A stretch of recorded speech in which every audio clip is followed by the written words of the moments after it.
Hey everyone, welcome back. So we'll start the second video in this series of our high yield practice questions. We'll go through the question, we'll go through the wrong answers, we'll talk about the right answer, and then we'll also talk through just the general strategy of how to approach each question. We'll go ahead and get started. A 36-year-old female presents to her primary care physician for a routine follow-up.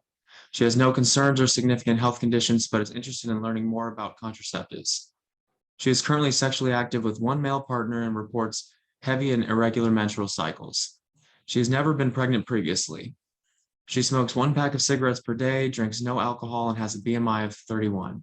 Which of the following is the best recommendation at this time? A combined estrogen and progesterone oral contraceptive, a copper intrauterine device, a levonorgestrel intrauterine device, also known as a progestin IUD, a contraceptive patch, and barrier contraception. So right off the bat, we see that these are just 5 different types of contraception. So we can talk through why each one is wrong in this scenario, and then talk about generally when to use each. So we'll start here by crossing off the first one. We'll start by crossing off barrier contraception.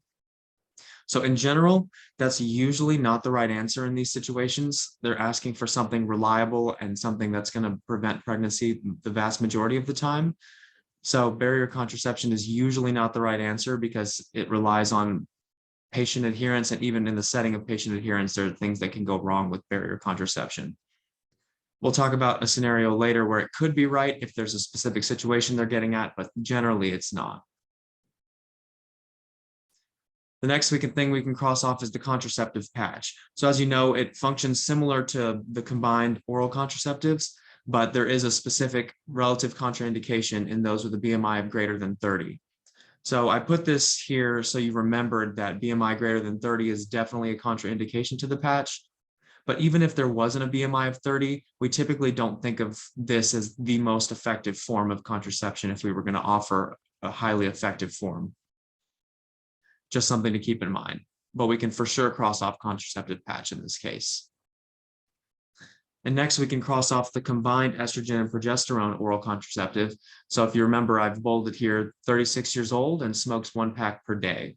And if you remember, oral contraceptives specifically containing estrogen are contraindicated in this population because of the risk of stroke. So 35 years old and smokes 15 or more cigarettes per day, don't give an estrogen and progesterone combined contraceptive, risk of stroke. So there's another reason we can cross off A. And so now we're down to the last 2. And we know that in general, IUDs are both relatively effective. And we know that there's a copper IUD and then the progestin IUD.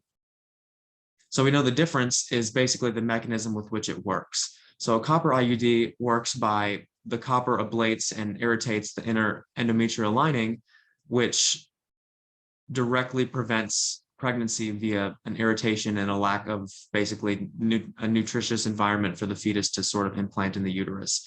Whereas a progestin IUD is consistently releasing low levels of progesterone, which basically simulates the second half of the menstrual cycle. So they're reducing pregnancy by 2 different mechanisms.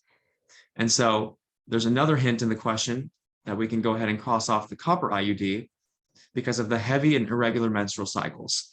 So you can imagine just by the mechanism of copper IUDs that they irritate the endometrial lining and they can cause more irregular and heavier bleeding cycles. So in someone who has heavy bleeding, has already reported heavy blood loss, or has this in a typical cycle, we know that we should probably avoid copper IUDs. This is not an absolute contraindication. It's more of just taking the hints that the question is giving you and picking between the 2 because the question asks which of the following is the best recommendation. So you often have to pick between 2 good choices and pick the best choice.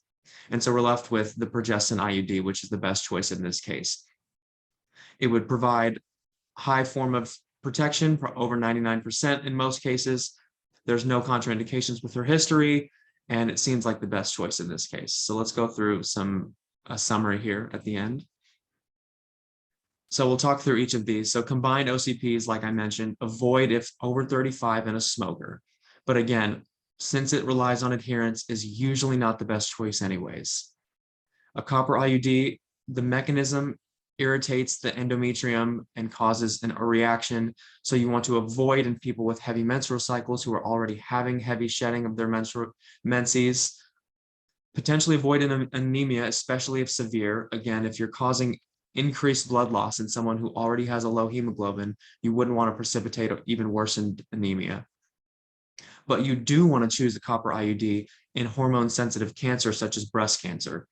Breast cancer is sensitive to both estrogen and progesterone, and so patients with breast cancer who need contraception aren't eligible for either forms of contraception that include hormones. So this is the perfect choice if someone has a history of breast cancer or currently has breast cancer. And then we move on to progestin IUDs. The opposite is true. You want to avoid in hormone-sensitive individuals, which includes breast cancer, like we mentioned, but also liver disease. As you know, the liver is often sensitive to estrogen. Hepatic adenomas often grow in the setting of estrogen. So in general, if you think of estrogen, progestin, hormone-sensitive situations, endometrial cancer, endometrial hyperplasia, you want to avoid progestin IUDs in these situations more than likely. Estrogen patch, again, avoid if BMI is greater than 30. But again, just like combined OCPs, is reliant on patient adherence. So this is usually not the best choice in general. And then barrier contraception, in the setting of what is the highest in terms of prevention of pregnancy, it's usually the wrong answer. But there is utility in that it can prevent many STIs.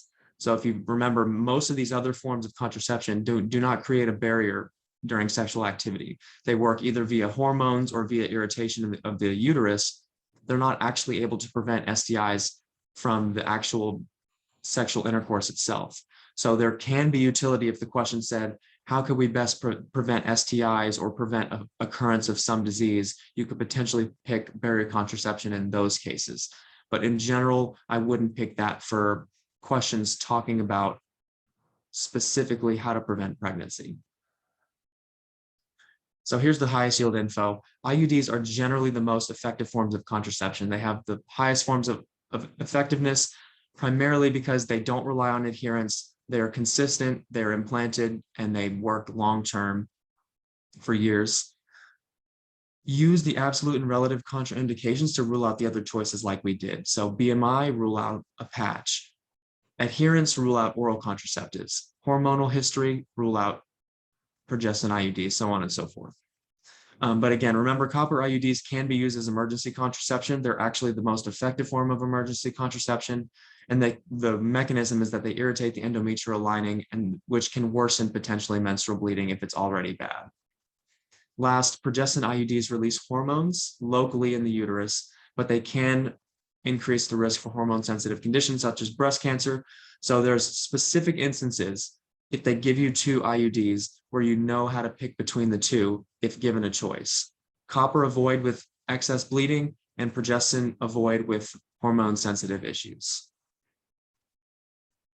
So that concludes this video. Don't forget to like and subscribe to the channel, and thanks again for joining.